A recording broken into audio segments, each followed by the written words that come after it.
देखिए दोस्तों, कई बार पतियों की तरफ से एक सवाल आता है कि साहब मैं पति और पत्नी दोनों सहमति से तलाक लेना चाहती थी। ठीक है, हमने पिटीशन दायर भी कर दिया, कुछ परसेंटेज अमाउंट पत्नी को दे भी दिया, लेकिन अब पत्नी मना कर दी है तलाक देने के लिए। तो ऐसी कंडीशन में क्या होगा? जी हाँ, मैक्सिमम एक शॉर्ट सा सवाल होता है जो कि कई लोगों के कन्फ्यूज होता है।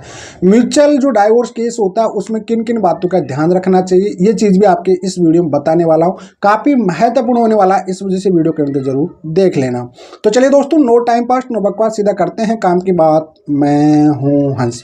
सेकंड बात दोस्तों, कमेंट में नंबर ना छोड़िए। अगर आप मुझसे ही बात करना चाहते हो तो साइड में नंबर लिखे रहते हैं, अपॉइंटमेंट बुक करिए और कोई भी केस से रिलेटेड हो तो आप उसकी डिटेल में मुझसे बात कर सकते हैं। देखिए सिंपल सी बात है दोस्तों कि सहमति से डाइवोर्स लेना, सेक्शन 13B में आपको डाइवोर्स मिलता है। सिंपल सी बात है, हस्बैंड है वाइफ है, उनकी पूरी जो भी था उनका सब कुछ कंप्लीट हो चुका था, बातचीत हो चुकी थी, म्यूचुअल पिटीशन बन चुकी थी, कोर्ट में दायर हो चुकी थी, सेकंड मॉन्सन था। उस कंडीशन में सेकंड डेट पे पत्नी नहीं आना चाहती, पहले से बता देती कि भाई मुझे नहीं रहना है।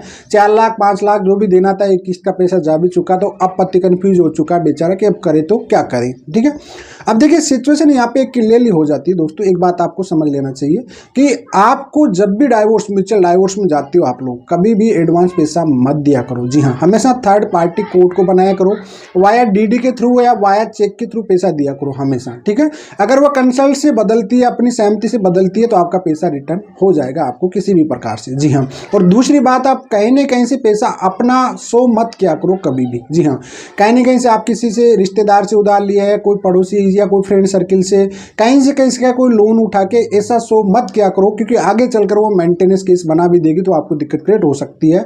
तो इस कंडीशन में पैसा को कहीं थर्ड पार्टी से लेने का आप जरिया बताया करो, और साथ में उसको पैसा जो भी दे रहे हैं वो कोर्ट के थ्रू, डीडी के थ्रू दीजिए कि भैया लास्ट जो भी होगा इसका ऑर्डर मेन पिटीशन के साथ ही आप चेक लगा दीजिए, कोई दिक्कत नहीं है, डीडी बना के दे दीजिए।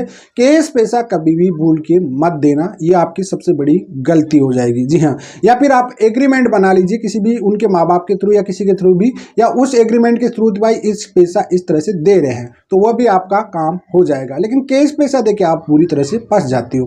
हालांकि पैसा आपका कहीं डूबने वाला नहीं है, बस आपको क्या ना फिर कोर्ट के धक्के लगने वाले हैं। लेकिन अगर पत्नी सहमति से एक बार पिटीशन दायर कर देती है, उसके बाद में आपको कोई एक्सपायरिटी मिलने वाला नहीं है, ये माइंड में निकाल दो। क्योंकि कोर्ट के कानून में सब कुछ क्लियर है कि चाहे तो पत्नी अपनी कंसल्ट को वापस ले सकती है। जी हाँ, ये बात आपके माइंड में शिफ्ट कर लेना, तो इससे कुछ भी ज़्यादा नहीं होने वाला। कहीं जजमेंट है, कहीं रूलिंग पक्ष में भी है, लेकिन ज़्यादातर इस चीज़ को सपोर्ट करते हैं कि भाई पत्नी अपनी कंसल्ट को चाहे तो ले भी सकती है, चाहे नहीं ले सकती है।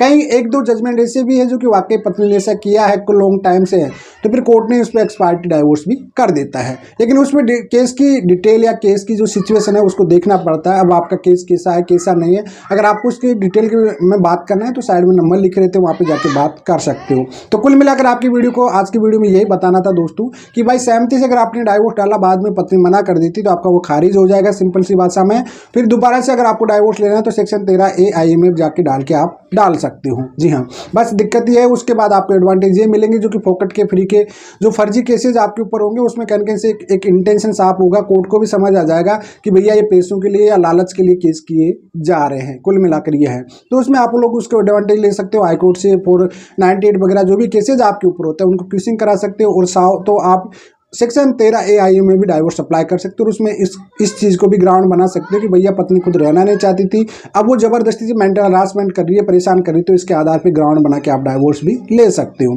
तो उम्मीद करता हूं दोस्तों आपके जो सवाल थे, कमेंट आते रहते बार बार, इनका मैं इस वीडियो में पूरी प्रैक्टिकल में जवाब दे दिया हूँ। फिर भी अगर आपका कोई डाउट रहता है तो आप कॉमेंट में छोड़ सकते हैं। फिलहाल आज के लिए इतना ही। जय हिंद, वंदे मातरम।